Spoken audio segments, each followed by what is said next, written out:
mechanicals. This is My Cars Shop.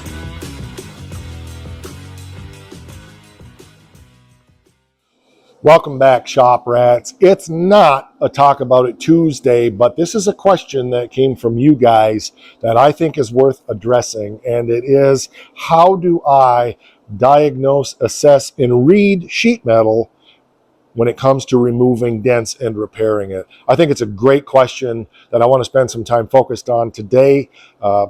Should be pretty educational. What I do isn't necessarily the right way. All I can tell you is what I do and what I've learned to do over my 40 plus years of doing this kind of work. I'm Mike, and you're watching My Car Shop. I suppose to some degree, understanding how to remove dents from sheet metal like we did here on this fender that was all smashed in a few episodes ago is both just a natural aptitude and experience, instinct. I think it's something anybody can learn, but it's like the difference between knowing how to play the piano and knowing how to play music. I certainly don't think of myself as some kind of gifted artisan when it comes to this kind of stuff. I'm not a virtuoso, and it's because of years and years and years of doing it. But by the same token, I do have a natural mind that, like when you would take those aptitude tests for places like tech centers, I would always be able to interpret the way mechanical things worked and things pretty easily because that's the way my mind functions. So when I looked at this fender that was smashed in here, and yeah, it's still got some waves in it, but for this car, it's fine. It's the ability to look at it and read what must have happened and then kind of guesstimate what needs to happen to move it back out and reverse that damage. If you remember last year, this car got away from me here on the rotisserie, and I can't even tell exactly where it was right now. Maybe back here? Not sure. But it fixed it so good I can't tell. It ran into the pole, and we put a big dent in here. And, I witnessed that the way that happened. And so there was very little estimating on how to remove it because I saw how it happened and we were able to reverse the process. So I want to break this down into 4 elements. They go in pairs for the most part, but sometimes they cross over. Number 1 is determine the ultimate source of where the damage was inflicted and reverse it.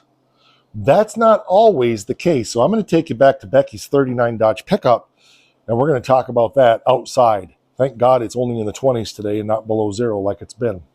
Let's go out there. This will be great.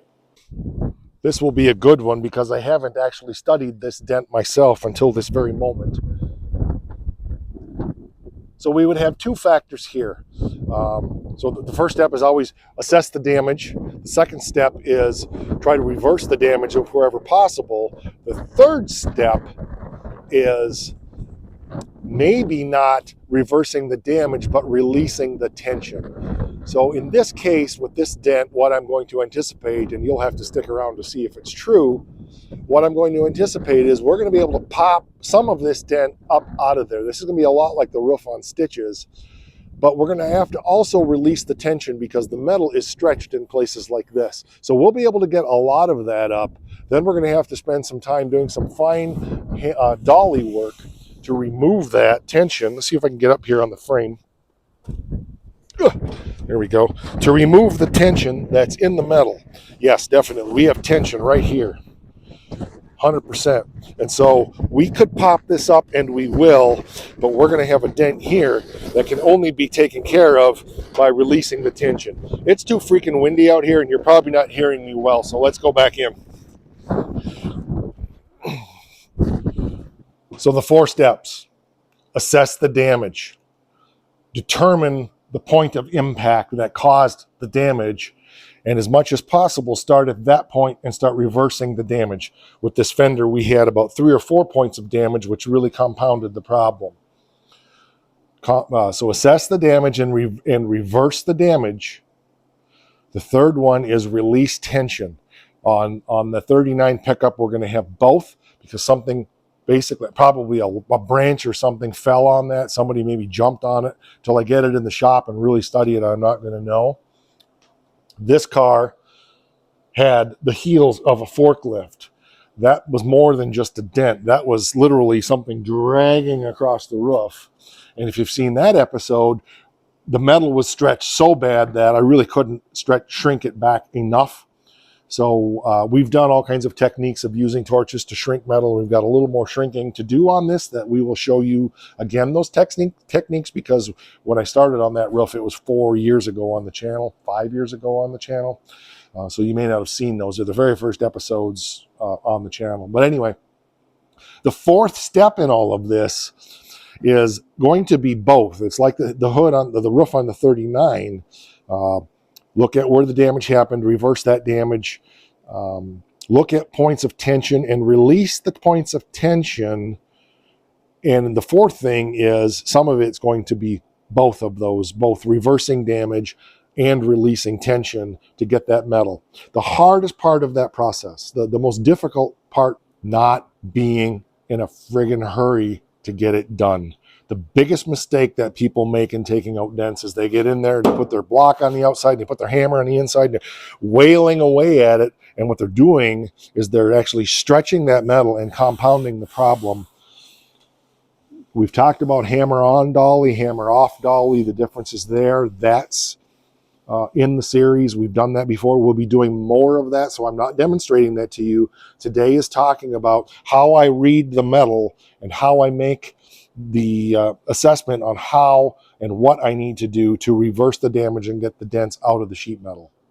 I can't emphasize enough, again, removing damage on metal is about little teeny movements. Finding that point, working that back out, releasing tension if you need to, work it out a little more, putting some material in behind that maybe you can hit against to try to put these lines back in if you need to, squeezing if you can wherever possible rather than hammering. Sometimes a little bit of heat can help. Roof is all rusty, shame on it. We've got some metal shrinking to do up here on the roof of the Challenger, so let me flip that up and we'll examine that a little bit, and I'll talk about my thinking there.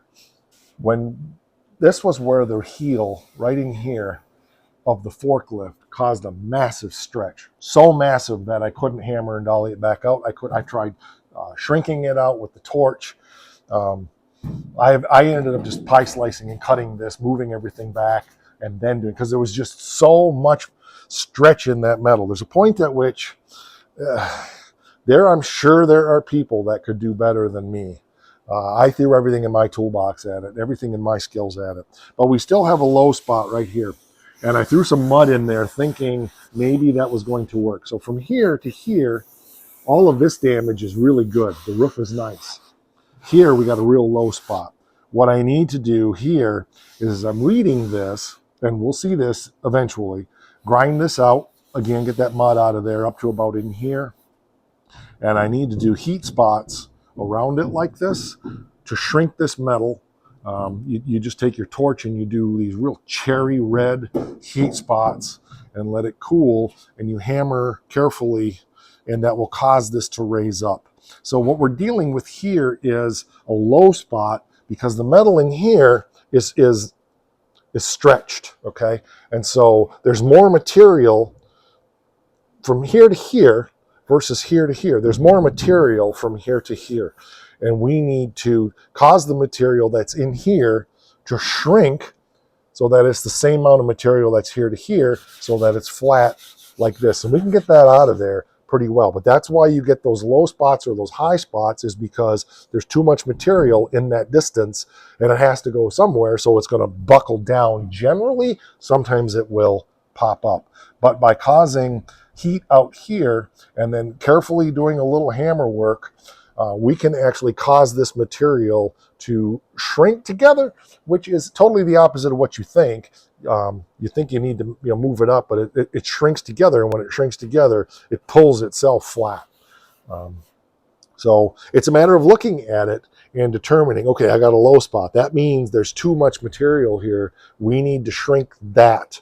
However, we don't want to shrink it in here, we want to shrink, we want to do our shrinking out here so that it pulls this out. So we're taking good material around it, shrinking that, and that will cause this to pull back flat. It's very counter what you would think, because you would think you don't want to go into your low spot here and shrink that, but that would actually compound to make the problem worse. This is nothing I came up with. It's a really old school method of shrinking metal.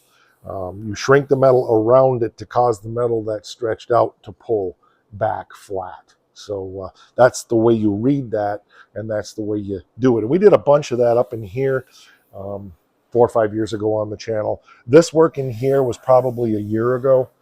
This fender was just a couple months ago. That quarter panel was probably about a year ago. There's hundreds of episodes on this car, every step of the way, on what we've done for repairing the dents in the car, as well as all of the fabrication work, making the frame rails and the floor pans and everything we've done to get it to this point. It's funny, and I can't remember who sang it. I could look it up, but there's a song. I think it's a country song. It may not be. There's so much music in my head. But sheet metal work is just like that song that says, I want a lover with a slow hand. I want a lover with an easy touch. I want somebody who will spend some time, not come and go in a heated rush. I need somebody who will understand. When it comes to love, I need a slow hand. That is the perfect, absolute description of the mindset you have to do sheet metal repair.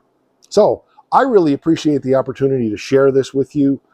I'm not demonstrating those techniques tonight because it's tonight, in today's episode, because I want you to understand the philosophy. And if you understand the philosophy, and I'll hit on this stuff again as I'm doing more work, but I really wanted to lay that out, how I look at metal, how I read it, how I come to understand to the best of my ability. If I've seen the damage happen, I know quickly how to reverse it. If I have to guess when you have multiple pieces of damage, then it's a little more challenging. When you have something that was like that roof, it's different again. So each situation is something you have to just look at and read. You're going to love watching me put that 39 cab back together again once we get to that. Hopefully that'll be in the shop here sometime this year. All right, that'll do it for this one. We'll catch you on the next one. I really appreciate you guys being here. I'm just a sheet metal hack doing what I do, but hopefully you can learn something from it. So we'll catch you on the next one. I already said that. It's redundant. I'll say it again. That was redundant.